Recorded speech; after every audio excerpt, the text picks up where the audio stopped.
नमस्कार दोस्तों। उम्मीद करता हूँ आप सब बहुत भले चंगे हैं और मालिक की पूरी कृपा आप पे हो रही होगी और आपका विवेक ऐसे जाग रहा होगा जैसे बुझे हुए दीपक को कोई दूसरा दीपक आके जला जाता है। आप पूरे चमक रहे होंगे, मुझे पूरी उम्मीद है। तो दोस्तों, कई लोग मुझे पूछते हैं, मैसेज आते हैं कि आप इतनी देर देर में क्यों पोस्ट करते हो, इकट्ठी कर दिया करो ना, एक एक दिन में 3-3 4-4 पोस्ट कर दिया करो, हम तरस रहे हैं ज्ञान समझने को। ज़्यादा नहीं तो रोज 2 कर दिया करो, अरे रोज 1 ही कर दिया करो। दोस्तों, एक बात अच्छी तरह समझ लो, जैसे 8वीं और 10वीं क्लास के जो सब्जेक्ट होते हैं, कोई भी सब्जेक्ट ले लो, ज़्यादा से ज़्यादा कितने लेसन होते हैं उसमें? 15, 18, 20, इससे ज़्यादा तो नहीं होते अध्याय।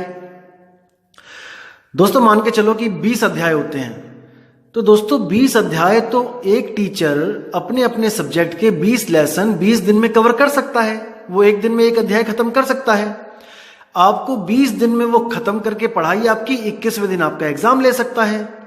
यानी आपको 21 दिन के अंदर ही, मान के चलो कि 10 सब्जेक्ट हैं तो 21 और 10 31, यानी एक महीने में आप एक क्लास पार कर सकते हो।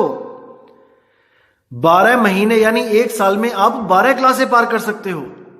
सोचो, लेकिन फिर भी आपको वही 20 लेसन एक साल तक पढ़ाए जाते हैं। आप समझना इस बात को, क्यों पढ़ाए जाते हैं एक साल तक? ताकि आपके सब कॉन्सेप्ट क्लियर हो जाएं एग्जाम से पहले पहले। अगर 20 दिन पढ़ाई करवा के 21 दिन एग्जाम ले लिया जाए ना 21वें दिन, तो 99% बच्चे फेल हो जाएंगे, क्योंकि टीचर ने तो अपनी जिम्मेदारी पूरी कर दी, उसने तो पढ़ा दिया। अब बच्चों की बुद्धि अपने अपने लेवल की होती है। किसी को कैच करने में 1 पल लगता है, किसी को कैच करने में 1 साल लग जाता है। तो टीचर हमेशा सब बच्चों को देख के आगे बढ़ता है। इसलिए उस 20 लेसनों को पढ़ाने के लिए पूरा 1 साल दिया जाता है, ताकि आप सवाल पे सवाल कर सको, अपने संशय भरम खत्म कर सको, हर चीज आपके दिमाग में फिट हो सके, ताकि अंत समय में पेपर के दिन आपको गुरु की भी जरूरत ना पड़े। इसलिए आपको पूरा 1 साल दिया जाता है। तो आप मुझसे यह निवेदन ना किया करें कि आप रोज वीडियो डालो या फिर रोज आप 2-3 डालो। दोस्तों, जो मैं डाल रहा हूं उसको 2-3 दिन आप याद करो, समझो उसको, नहीं तो आगे दौड़ पीछे छोड़ वाली स्थिति बन जाएगी, किसी काम नहीं आएगा। हर बंदा मुझसे यह पूछता है ईमेल पे कि वो सारनाम क्या है, वो सारनाम क्या है। दोस्तों, पहली ऑडियो से ही मैं बताता आ रहा हूं कि वो सारनाम क्या है। अगर फिर भी आप नहीं समझ पा रहे हो तो मैं यही बोल पाऊंगा कि सारनाम हम भाग सुनाया और मूर्ख जीव मरम नहीं पाया। इसको समझो, मैं भाग भाग के पहली ऑडियो से बता रहा हूं कि वो सारनाम क्या है, सारनाम क्या है, लेकिन कुछ लोग इसको नहीं समझ पा रहे हैं। जो समझ गए हैं वो तो मालिक के बहुत प्यारे हंस हैं, विवेकी पुरुष हैं, लेकिन जो नहीं भी समझे हैं वो भी विवेकी हो जाएंगे। फिक्र मत कीजिए आप, क्योंकि बार बार अभ्यास ते जड़ मत होत सुजान, ज्यो रसरी आवत जात ते सिल पे पड़े निशान। तो फिक्र मत करो दोस्तों, इसको समझने की कोशिश करो। कई लोग कहते हैं कि हाँ, ये वाणी आपने बोली, सार शब्द हम भाग सुनाया, ये मूर्ख जीव समझ नहीं पाया। वो सार शब्द तो कबीर साहब ने भाग के दिया है, बोल के दिया किसी को भी। तो आप तो कहते हो कि वो बोलने में नहीं आता, इसका मतलब आप मूर्ख हो, आप समझ नहीं पाए। दोस्तों, मेरी बात को बिल्कुल ध्यान से सुनना इस बार। कोई भी मंत्र है जो गुरु बोलता है, कुछ भी बोला, मान के चलो कि गुरु ने बोला कलिंग। अब दोस्तों, इसमें समझने वाली क्या बात है? गुरु ने बोला कलिंग, मैंने सुना कलिंग, मैंने जपा कलिंग, इसमें समझने वाली तो बात ही कोई नहीं है। तो इसमें भाग सुना के इसको समझने वाली बात ही कोई नहीं है, तो जीव मूर्ख कैसे हुआ? इसको पकड़ना है दोस्तों, बहुत गुप्त भेद है इसमें। जो इसको समझ जाएगा उसके कॉन्सेप्ट क्लियर होते जाएंगे।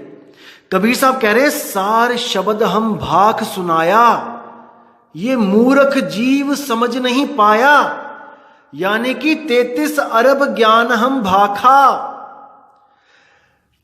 33 अरब ज्ञान भाखा, क्या समझाने के लिए? उस अबोल शब्द को समझाने के लिए। बीजक में भी बोला, कितना बोला, शब्द शब्द सब कोई कहे वह तो शब्द विदेह, जीवा पे आवे नहीं निरख परख कर ले। अब इसमें क्या रह गया समझने को?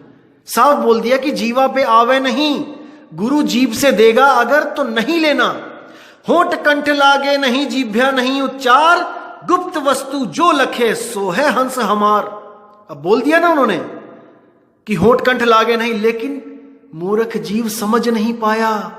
वो फिर उन नामों को जप रहा है जो होठ कंठ से बोले जाते हैं।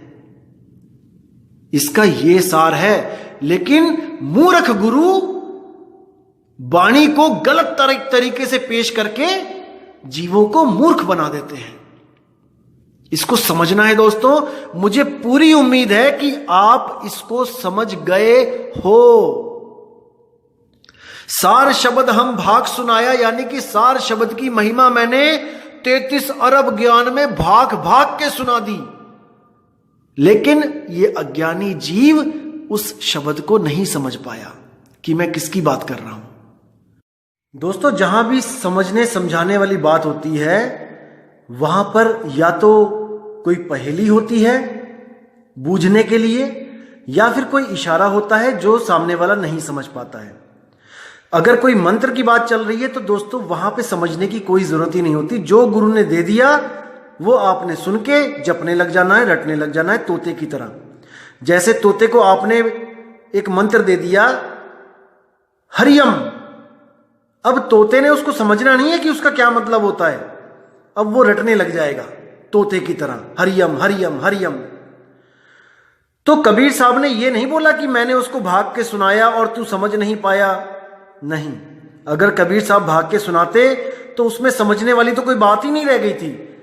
गुरु ने भाग के सुनाया, मैंने सुन के उसको रटना शुरू कर दिया। लेकिन यहां पर कबीर साहब भेद की बात कर रहे हैं कि मैंने उस वाणियों के द्वारा उस भेद को उजागर करने की लाख कोशिश करी, लेकिन ये मूर्ख जीव समझ नहीं पाया।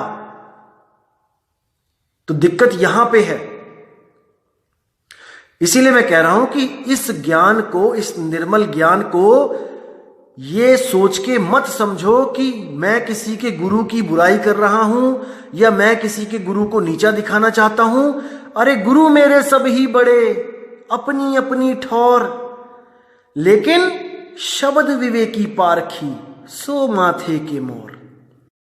माथे के मोर का मतलब कि जैसे किसी लड़की की शादी होती है तो बहुत से लोग आते हैं शादी में, दूल्हे के साथ उसके यार दोस्त भी आते हैं, खूब सज धज के आते हैं, सुंदर सुंदर कपड़े पहन के आते हैं, इत्र लगा के आते हैं, बढ़िया से बढ़िया चश्मा लगा के आते हैं, यानी कि कोई भी कमी नहीं होती है, पूरे बन-ठन के आते हैं।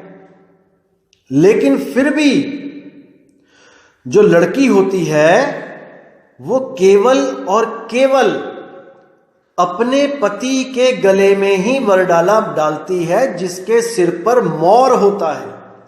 मोर क्या होता है? शादी का सेहरा टाइप एक मुकुट होता है।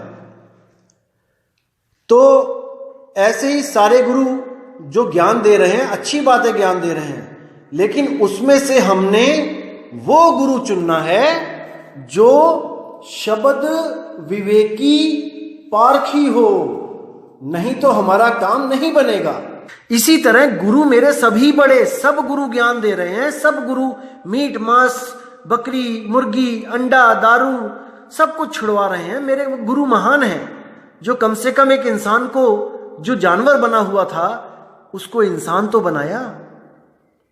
लेकिन फिर भी क्या कह रहे हैं कि इतना कुछ करने के बाद भी वो मुक्त नहीं कर सकता, नहीं कर सकता, क्योंकि उसके पास सार शब्द नहीं है।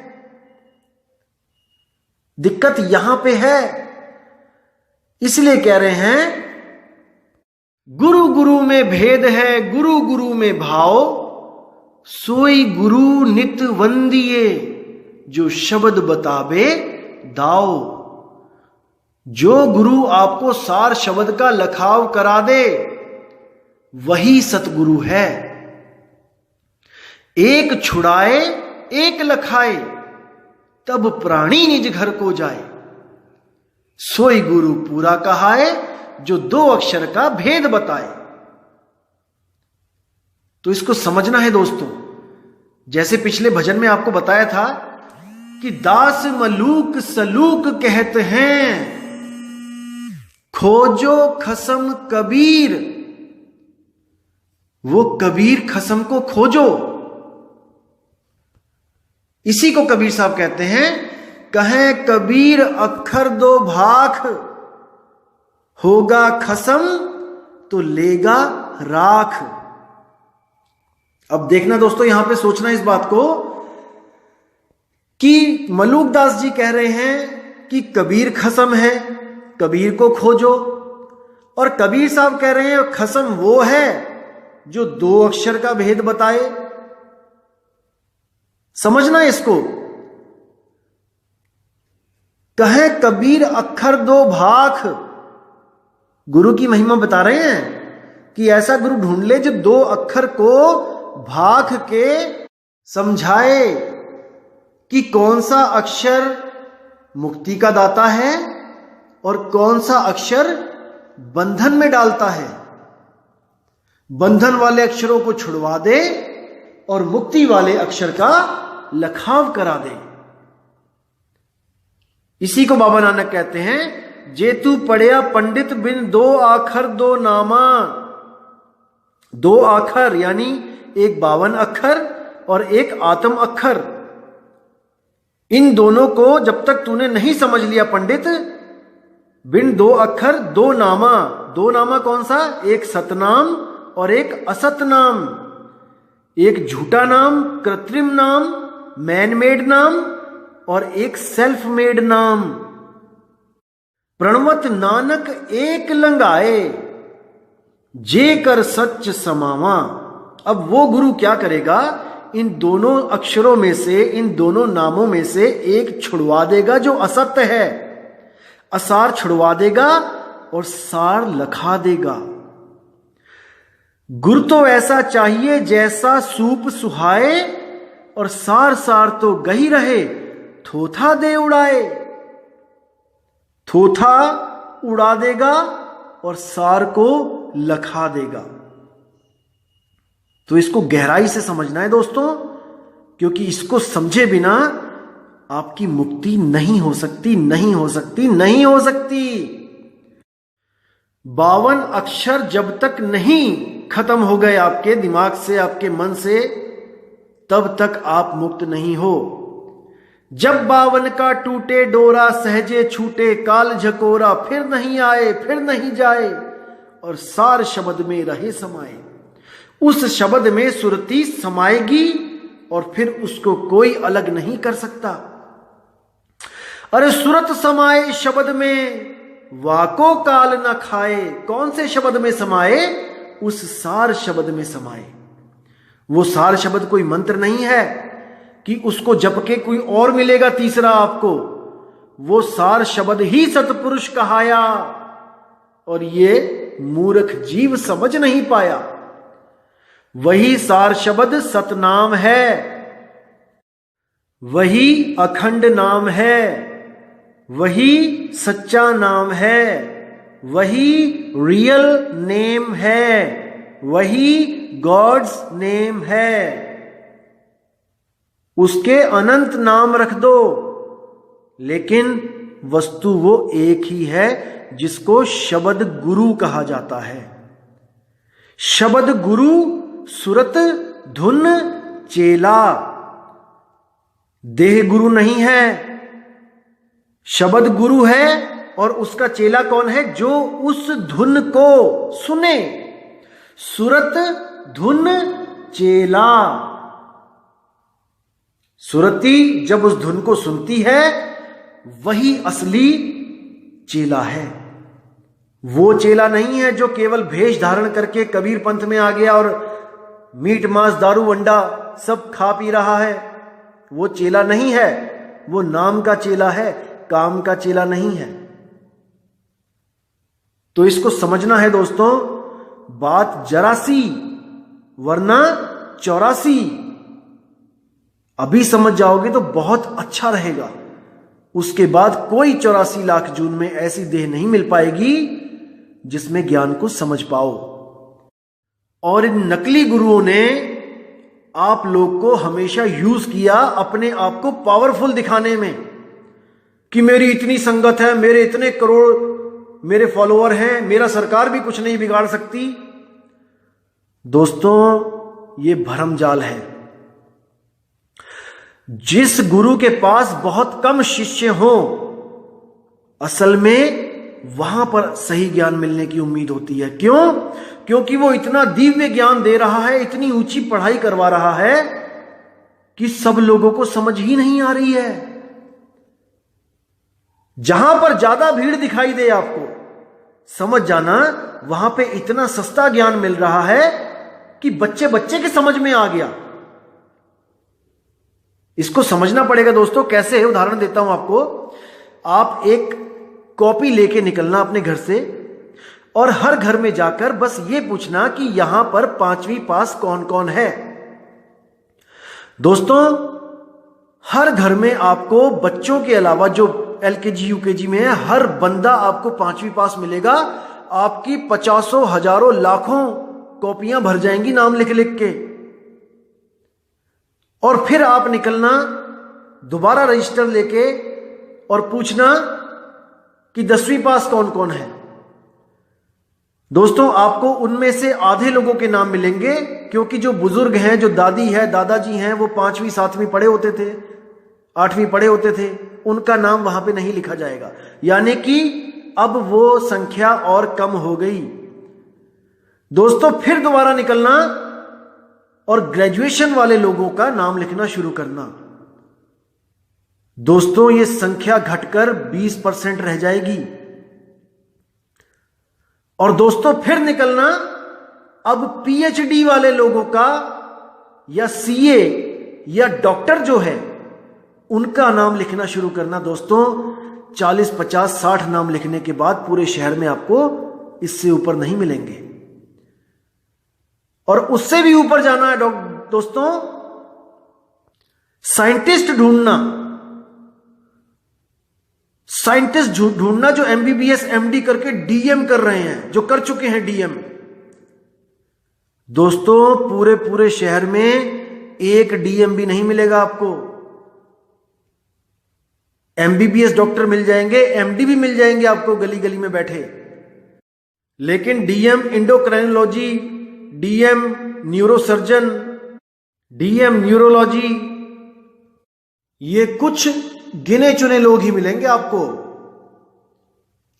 1-2 इससे ज्यादा नहीं। कोई बड़ा शहर हो तो वहां पर लाखों की भीड़ में कोई 10, 20, 25, इससे ज्यादा नहीं। वो भी वहां पर जहां पर कोई बड़ा इंस्टीट्यूट हो, जैसे PGI है या एम्स है, वहां पे आपको मिलेंगे। वरना पूरे पूरे शहर में 1 या 2 से ऊपर नहीं होते, और छोटे शहरों में तो 1 भी नहीं मिलेगा। तो इसका मतलब ये नहीं कि 5वीं क्लास की भीड़ ज्यादा है तो वो ज्यादा बड़े ज्ञानी हो गए हैं, और जो DM है वो 1 है केवल शहर में, जो साइंटिस्ट है वो 1 है पूरे पूरे प्रदेश में, तो वो अज्ञानी है क्योंकि उनकी गिनती कम है। गिनतियों में तोलते हैं ज्ञान को कई लोग। हमारे गुरुजी के पास इतने इतने चेले हैं, इतने 2 करोड़ 5 करोड़ 10 करोड़। अरे तुम्हारे गुरु का ज्ञान इतना सस्ता है। संडे मार्केट में इतनी भीड़ होती है कि चलने को रास्ता नहीं होता वहां पे, लेकिन सामान क्या मिल रहा होता है? 10 रुपए 20 रुपए 25 रुपए का। इसलिए वो सबकी पहुंच में है, भीड़ है वहां पे, क्योंकि वहां पे विवेक नाम की चीज नहीं है। और किसी हीरे की दुकान पे जाना जहां पे करोड़ों रुपए की हीरे पड़े हैं, दोस्तों दिन में कोई 1 ग्राहक आता है वहां पे। तो इसका मतलब ये नहीं कि वहां पर बंदे कम हैं तो वो बहुत लो कैटेगरी ज्ञान है। दोस्तों वो ऐसा ज्ञान है कि उसको समझने के लिए इतनी महीन बुद्धि चाहिए, इतना विवेक चाहिए कि एक आदमी में वो विवेक पैदा हो ही नहीं सकता बिना गुरु की दया के। इसको समझो। तो दोस्तों, जो मैंने कर नैनो दीदार महल में प्यारा है बनाई थी ऑडियो, उसको मैं चाहता हूं कि आप पूरे एक हफ्ता उसको सुनते रहो, क्योंकि वो ज्ञान जब तक आपके दिमाग में नहीं जाएगा, जब तक आप आगे की बात नहीं समझ पाओगे। बार बार सुनो उसको, लगातार सुनो उसको, ऐसा मन में बसा लो कि आप ये ऋण विण के चक्कर से छूट जाओ कि हमने गणेश को ऋण देना है, हमने ब्रह्मा को ऋण देना है, हमने विष्णु को ऋण देना है। अरे तुमने लिया क्या है उनसे भाई? क्या तुम काम ना करो तो तुम्हारे घर में कुछ आ रहा है क्या? कोई दे रहा है क्या? अरे तुम खुद ही तो मेहनत कर रहे हो। और बात है ऋण की, तुम तो कैदी हो यहां पे। क्या कैदियों से उस कमरे का किराया मांगा जाता है जिस कमरे पे उनको ठहराया जाता है? क्या उनको उस रोटी की कीमत देनी पड़ती है जो उनको पूरे दिन काम करवा के जो फीकी दाल और सूखी रोटी खिलाई जाती है? वो मुर्गियां जो कसाई के बाड़े में बैठी हैं बाहर कटने के लिए, क्या उनसे कसाई पैसे मांगेगा कि इतने दिन मेरे बाड़े में पड़ी रही तू, इसका किराया दे? अरे उस किसाई ने अपने लिए तुम्हें बाड़े में कैद कर रखा है। जब ग्राहक आता है उसी वक्त काट देता है, सारा पैसा वो उसमें पूरा कर लेता है ग्राहक से। तो इस भरमजाल से निकलो दोस्तों, निकलो, अभी समय है, निकल सकते हो। कबीर साहब का नाम इतना समर्थ है कि उसका एक पल अगर सिमरण कर लिया जाए तो दोस्तों आप सोच भी नहीं सकते कि उसकी महिमा क्या होगी। एक पल नाम कबीर का जो दादू मन चित लाए, जो हस्ती के असवार को ये स्वान काल नहीं खाए। दोस्तों एक बार उस अवस्था को एक सेकंड के लिए भी अगर आपने प्राप्त कर ली तो आप निडर हो जाते हो मौत से। आप उस अवस्था को एक बार भी प्राप्त कर लो तो आपके मन बुद्धि से सारे भरम निकल जाते हैं। लेकिन वो तभी निकलेंगे दोस्तों जब आप अपना विवेक लगाना शुरू करोगे। पकी पकाई आपको दी जाएगी, लेकिन कम से कम इतना तो विवेक लगाओ कि उस दाल में कीड़े ना हो, उस रोटी में कंकर ना हो। इतना तो विवेक लगाना है ना आपने।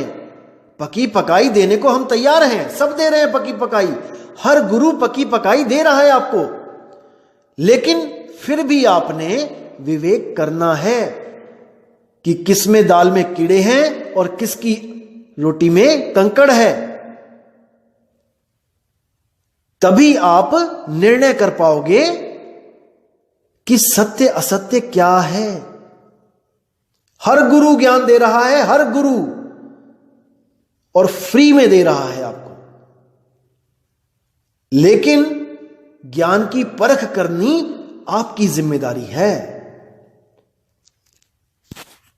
तो दोस्तों बहुत जल्दी अगली ऑडियो डालूंगा मैं कर नैनो दीदार महल में प्यारा है कि, तब तक आप उसको सुनते रहिए, ज्ञान में रहिए, विवेक लगाते रहिए और मालिक पे हमेशा भरोसा बनाए रहिए। केवल एक ही खसम है हमारा और वो है सतगुरु कबीर साहब, और किसी खसम की हमें जरूरत भी नहीं है।